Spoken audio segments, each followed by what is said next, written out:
Hello everyone. Actual news and events that are happening around us today. Subscribe to the channel so that you don't miss the most important.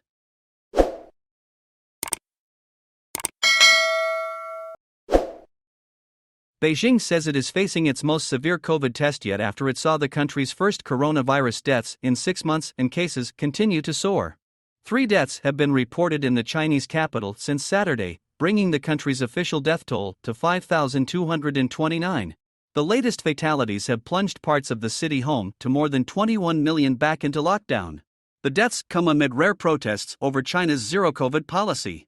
The controversial strategy, which aims to eradicate outbreaks, has seen millions locked down and citizens who have tested positive for the virus forcibly quarantined. In Beijing, officials have already implemented a lockdown in the Haidian and Chaoyang districts, with shops, schools, and restaurants closed. Those traveling to the capital will also have to do tests for the first 3 days of their visit and stay inside until they are given the all-clear. Millions of other people across the vast country are also under COVID lockdowns, as cases continue to soar despite the efforts of authorities.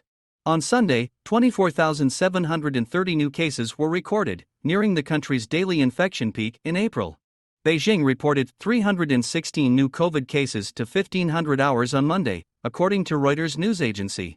Amongst the 3 deaths reported since Sunday afternoon was an 87-year-old man. Liu Xiaofeng, the deputy director of Beijing's Municipal Center for Disease Control and Prevention, described the situation as the most complex and severe yet seen in the city, the news agency added.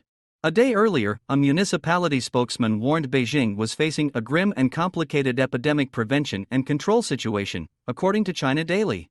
While China says its strict zero-COVID policy means that it has seen far fewer coronavirus deaths than much of the rest of the world, although it is thought the true figure could be far higher, there have been repeated stories of delayed emergency treatment for seriously ill people in lockdown areas or quarantine facilities.